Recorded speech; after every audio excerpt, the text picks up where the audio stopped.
Good afternoon, ladies and gentlemen, and I welcome all of you back to another Rage video where today, ladies and gentlemen, I wanted to ask the question.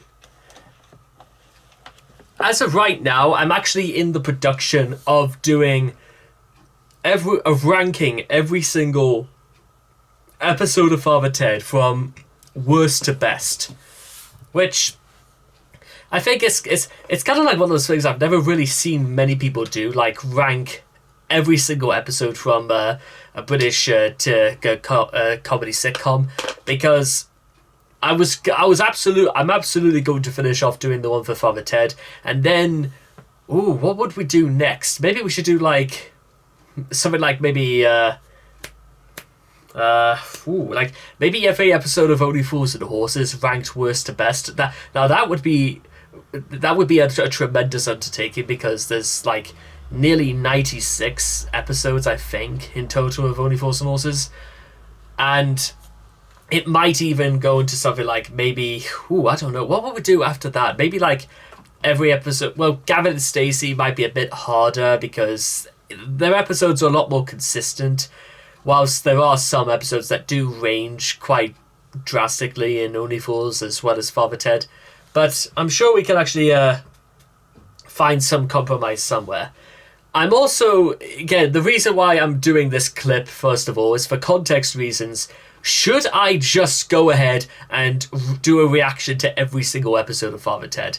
Because as someone who freely admits to knowing every single line of dialogue in every episode, it doesn't make it any less funny, you know what I'm saying? And I've been watching this since I was like 9 years old, and here I am at 25, and I'll get into why I think, because the people who get introduced to the show usually do it on YouTube via this clip. And I'll explain maybe why for context reasons later on. But right now, if you guys want to check out the original video for yourselves, it is by Hat Trick Productions. So let's begin. Dougal, look.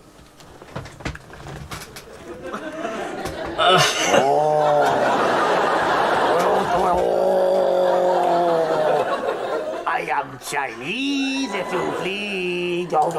I always just friggin' love the fact that Dougal just kind of like stands there, and he doesn't know whether to like laugh or because Dougal is a fucking idiot, yes, but it's very unlike him to just sort of like have no reaction whatsoever.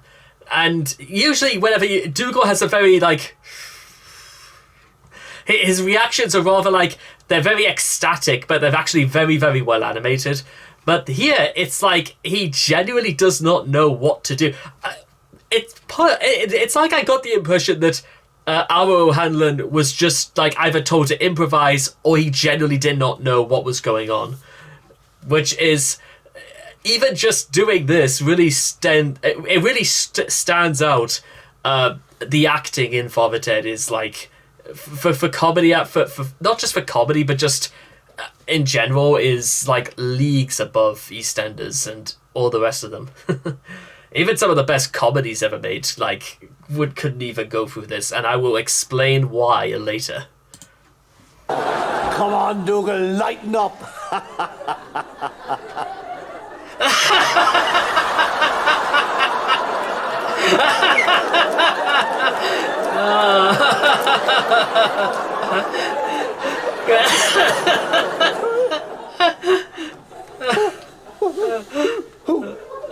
Dougal, there were Chinese people there. All right, yeah. I mean, what is... I mean... That's the Inn family. They're living over there in that old Chinatown area. Chinatown there? There's a Chinatown on Craggy Island? Dougal, I wouldn't have done a Chinaman impression. Also, yes, for whatever reason, a small island on the west coast of Ireland automatically now has a Chinatown of all places. God damn it. If I'd known there was going to be a Chinaman there to see me doing a Chinaman impression. Why not, Ted? Because it's racist. They'll think I'm a racist. I'm going to have to catch up with them and explain I'm not a racist. Yeah. Later. Hello there, Father. Hello, Colm. Out and about? I am. Same as yourself. Good, good. I hear you're a racist now, Father.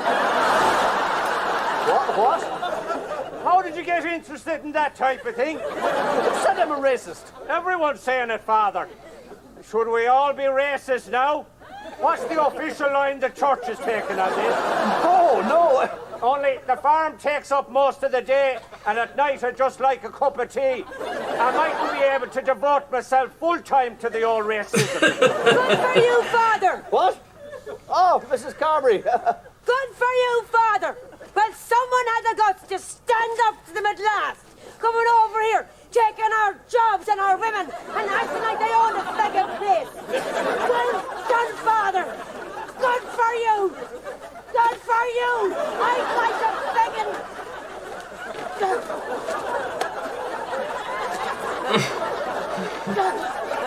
begging Greeks. It isn't the Greeks, it's the Chinese he's after. I'm not after the Chinese. I don't care who we get so long as I can have a go at the Greeks. They invented gayness. Look, you're not having to vote anybody. I am not a racist, all right? God. Begging Greeks. How's Mary? She's fine. She got that job after. Great. What? The giving things up competition. Oh yes. Of this time of year, fair enough. That's a mood right there. Right. First of all, let's actually work things a little bit backwards right now.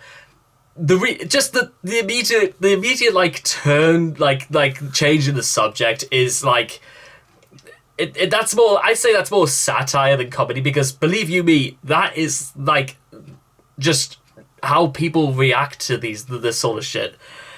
And trust me, I've gone through many days of work where we will like the conversation will just turn for no other reason than just because I don't know. There's not much more else to say. Also, I just want to say right now is that the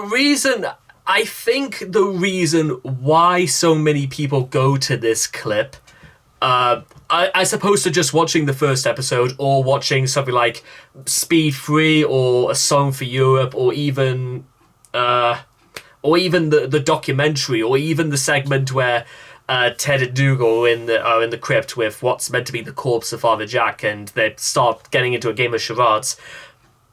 I think the reason why is because can anybody else actually explain or showcase if there's ever been a segment, a clip in British sitcom history before or after this that generates this sort of reaction?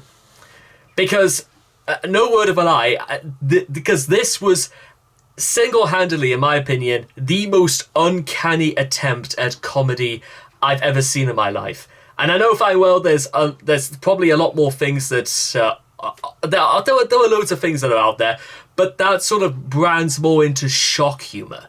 And I will say, you do kind of not to insult, Grain Linham or Arthur Matthews or even the late great Dermot Morgan or anything like that, but you do kind of like ride that. You are skirting on that line of from uncomfortable to shock to whatever to the reaction it caused.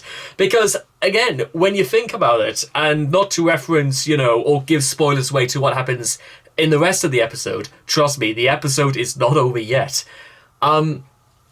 It works because the basics of comedy are absolutely there. Ted does something idiotic / racist, and he's punished for it by being if it was spotted by nuns, for example, I don't think it would have been like tremendously that funny. But well, it would have worked because the principle would have stayed the same. But the fact that it's just Chinese people, just like completely out of, it's like the last thing you would expect, and that level of surprise is nothing new for Grain Linham and Arthur Matthews. But as I've explained this before when talking about things like Toast of London and Count Arthur Strong, because this was when Graham Linehan and Arthur Matthews, they kind of split for a while, and they worked on separate projects. Graham Linehan worked for Count Arthur Strong on the BBC, and Arthur Matthews worked with Jack Berry. Was it Jack Berry? Hang on, let me check. I know who it is. I know it is because I got the book and everything. You know what I mean? From Matt Berry. That's who I'm thinking of. It's Matt Berry. And I bring all of these things into it because this is again one of those examples where it showcases both men's talents and their humour that you see in both shows, but you see more the strengths of their humour in each one. Graham Linehan is extraordinarily talented at writing character, writing them in scenarios, and just having things play out very naturally through like dialogue and just unfortunate timing events. Graham is more on character, and that's absolutely something you see in Count Arthur Strong. It's very character focused. Arthur Matthews, in my opinion, is really, really good at the slapstick, the wackiness, the unpredictability, and the randomness of comedy. Like, sometimes you literally will not be able to tell where the jokes are coming from, and this was the archetypal way of presenting it, because you didn't know it was coming. I didn't know it was coming. The audience didn't know it was coming. I mean, the shriek that woman gave when you just see the disgusted faces of the Yin family at the window is just that's what makes Graham Linehan work. And Arthur Matthews, and when you put both of these things together, you get the absolute best sitcom of all time, and I am genuinely honest about that, ladies and gentlemen. I still maintain this is the greatest sitcom ever made. I think it's better than Only Fools and Horses. I think it's better than Friends. I think it's better than The Big Bang Theory. I think it's better than How I Met Your Father. And I also think it's better than It's Always Sunny in Philadelphia.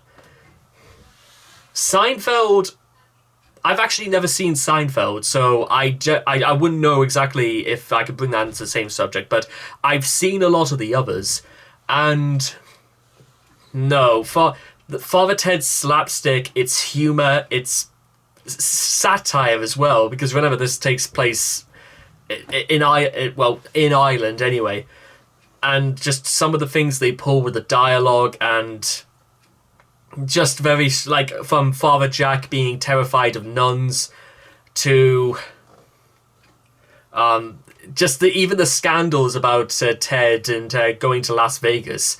It's not exactly very uncommon to hear, priests being taken to court over things like debt. That happens a lot more than you might think. And though I do think in situations like these, they're sort of like more one in a million. But, god damn it, the only people I would imagine who would, like, throw more haymakers than anything else would be priests and actually working with the lay community generally. Because I don't know how well they would have taken this. And this probably would have been... I wonder how many people also probably complained about this. But then again, this was before Pedo-Geddon, so I'd imagine that, the tide would have been shifted towards Channel 4 yet again by that time. It's kind of interesting as well. I might even just do one for Brass Eye as well, because that's still...